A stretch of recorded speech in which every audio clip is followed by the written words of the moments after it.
Diputado Caballero, tiene uso de la palabra. Sí, señor presidente. Mire, yo también, en el mismo sentido que el diputado, quiero hacer una defensa comparativa del presidente Alfonsín. A nosotros nos tocó desde muy jóvenes ir a la Cámara de Diputados de la Nación cuando el doctor Raúl Alfonsín era diputado nacional por la provincia de Buenos Aires y seguir su trayectoria. Y después continuó una relación de toda la vida que culminó antes de que cayera la dictadura de Videla, etcétera, que participamos como partido en el Ateneo 9 de Julio, que fue un Ateneo que realmente había que tener para estar, y previamente pasábamos por la casa de él con Guillermo Estego Vero en la calle de Santa Fe, y luego él participaba junto con Adán Pedrini del peronismo, bueno, toda una serie de gente que constituimos el Ateneo 9 de Julio para defender la democracia, inclusive viajamos al exterior, etcétera, visitando presidentes, etcétera. Y luego me tocó ser protagonista de toda la caída del gobierno de la Alianza, básicamente en todas las negociaciones que hubo. Yo participé activamente, pertenecía como extrapartidario al bloque del Partido Justicialista y por lo tanto fui un protagonista activa. Hasta el 31 de diciembre de 2001 estuve en la Cámara de Diputados y el 1 de enero del 2002 estuve concretamente en el Congreso de la Nación, donde votamos al presidente Dualde. Le quiero aclarar que, como se refirieron justamente a eso, de que el golpe lo dio Alfonsín, yo creo que nadie ha valorado el momento que le tocó vivir a la República Argentina en ese momento, que esos vacíos de poder que existían con anterioridad, esos vacíos de poder, eran ocupados por los militares. El vacío de poder que había en la República Argentina era muy grande, muy grande. Y entonces, quiero decirlo, yo con muchas cosas del doctor Duhalde no comparto, y en otras sí la comparto, pero que tuvo el coraje de aceptar ser candidato a presidente. Y conozco personalmente, y me consta personalmente, los esfuerzos que hizo el doctor Alfonsín para que justamente se preservara la democracia y no cometer el error que se había cometido en el 76, donde los diputados abandonaban, sacaban su efecto personal e iban y dejaron el vacío, pavimentando el camino, tirando la alfombra para que se diera el golpe del 76. Por lo tanto, yo creo que es un hombre que se le puede discutir, como digo siempre yo, los hombres tenemos luces y sombras en la gestión, pero si hay algo que no se le puede cuestionar es la profesión de fe democrática en la acción y en la realidad. Y yo no me ocupo nunca de hablar personalmente de la gente, de personificar. Pero uno llega a un momento que es un límite. Y a usted le consta, señor presidente, que hay algunos que estuvimos contra toda la dictadura, peleamos, arriesgamos la vida, recorrimos el país sacando presos, etcétera, etcétera, trayéndolo de contrabando a otras provincias, algunos sacándolo afuera del país, etcétera.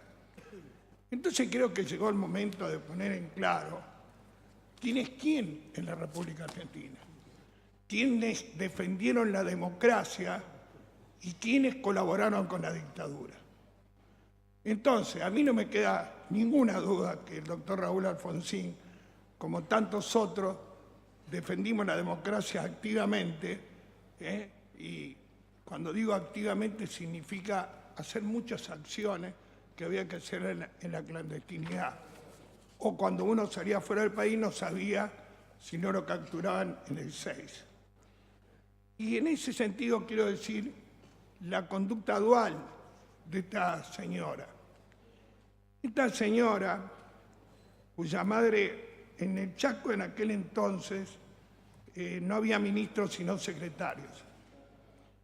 El interventor militar en el Chaco fue el coronel Serrano, que luego fue general Serrano y siguió siendo interventor militar, como digo yo, delegado de la dictadura militar en el Chaco.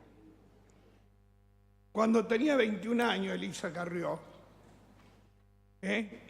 por gestión de su madre, que era secretaria de Educación, entró por la ventana del sistema judicial del Chaco en un cargo en la Fiscalía General y luego fue fiscal.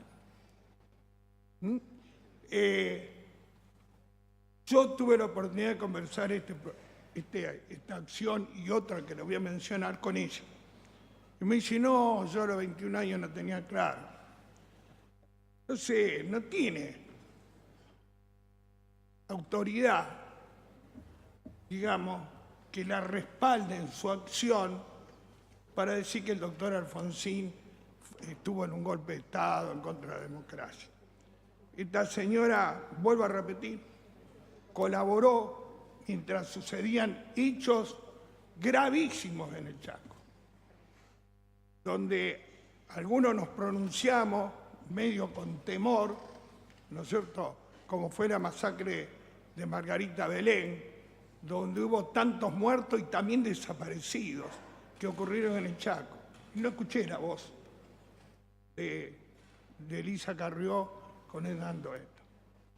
Y luego, cuando vino el plan de privatizaciones, que el doctor Alfonsín y muchos de nosotros repudiamos, quiero decirle de que cuando se privatizó Entel, se nombró como apoderada de Telecom para Corrientes y Chaco al estudio Benítez Carrió. Benítez era el esposo de la señora Carrió en ese momento. Ese estudio facturó cantidades muy grandes. La conversación fue que tuve a raíz de lo que yo consideraba falta de ética, de que ella fuera diputada nacional, esté juzgando a la Corte Suprema, si bien yo también estaba en contra de la Corte prácticamente de la época de la mayoría automática, donde básicamente ella estaba litigando, digamos, juicios que eran bastante voluminosos en dinero. Entonces creo que llegó el momento, ¿no es cierto?, que independientemente de la vereda en que esté cada uno, creo que hay que poner la cosa en su lugar. Raúl Alfonsín no fue golpista nunca, defendió la democracia en las peores condiciones y creo, me consta personalmente, ¿no es cierto?, que no hubo ningún golpe de Estado, al contrario, se llenó un vacío de poder por parte del Parlamento Nacional que evitó el golpe de Estado cuando se creó el vacío y no se cubrió por parte del Parlamento Nacional en el 76. Y yo creo que Alfonsín fue el padre de esta democracia que hoy estamos viviendo. Y bueno, en cuanto a esta señora, me parece que tendría que refrescar su propio pasado, porque en todas estas reuniones, en toda esta gestión que estábamos nosotros, lo que estuvimos resistiendo a la dictadura, más vale, teníamos el recuerdo cuando ella entró en el 95 a la Constituyente, a mí me dio un golpe porque yo sabía esta historia de ella. Gracias. Gracias, diputado.